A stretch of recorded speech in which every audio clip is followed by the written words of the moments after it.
Hey everyone, I'm on location again. Sorry about the last video, it was probably a little bit dark. On my laptop it looked okay, so I'm sorry about that if I look like the guy in witness protection program, but hopefully you can see me better. I don't know which is actually better, that you can actually see my face or that you can't see my face. I don't know. So the next place I went to on my travels, country number 3 was Cambodia.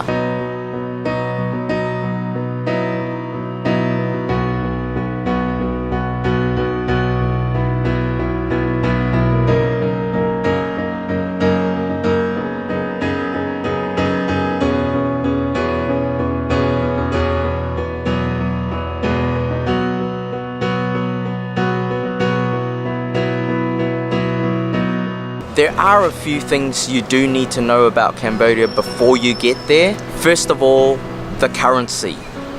They do have their own currency, it's called the riel, but everything is pretty much charged for and you can pay for in US dollars. So if you have some US dollars lying around, bring them along with you because they're going to come in really handy. A couple of things as well is that sometimes when you give them US dollars, they will give you back riel in change, and sometimes they will charge you in US dollars, and you can also pay in riel as well. So it can be a little bit confusing. I know that one time we had dinner, it took us about half an hour to actually figure out how much to actually pay, because sometimes you can't make up the total amount in US dollars and you have to make it up with riel. Sometimes you can't pay the full in riel and you have to make it up in US dollars, so it can get a little bit confusing. Essentially, $1 US equals 4,000 riel, so that's the magic rule of thumb you've got to remember when you are traveling there.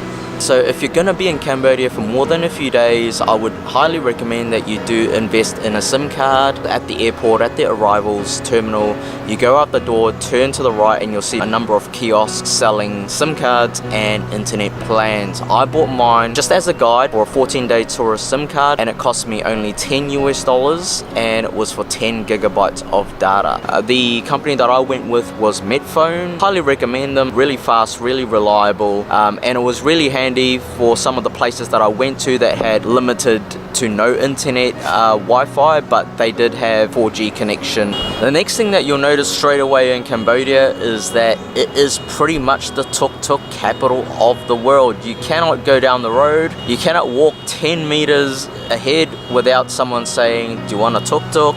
Asking you, do you want to go somewhere? At first it was fine, but it does get annoying really quick, so you've got to expect that and you've got to build up a tolerance really quick, otherwise your stay in Cambodia is going to be very annoying.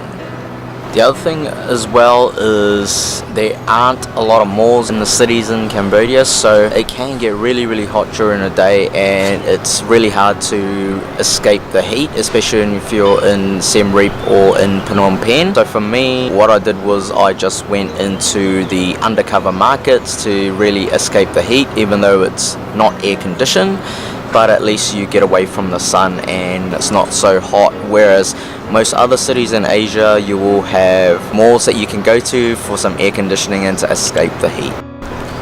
My next tip about Cambodia is the food isn't typically the best. The meat isn't really the most reliable because I understand that they eat dog over there. So for me, I stuck to mainly chicken or vegetarian dishes. Now, unless they were able to give me a straight answer that it was pork or that it was beef or whatever straight away, I typically wasn't eating any meat at all. Cambodian food isn't really the best, so if you are going to Cambodia for its cheap food, it is not the best.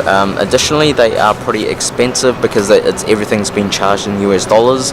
In Phnom Penh and Siem Reap, you're probably going to pay about $2 to $3 US per meal, and in Sihanoukville and in Koh Rong, you're going to pay between $3 and $5 US per meal on average. So it does get a little bit expensive really quick, especially with everything being charged in US dollars and you having to convert it back. Those are the 5 things that you should expect when you go to Cambodia. If you guys find this video useful or helpful or informative, please give the video a little thumbs up.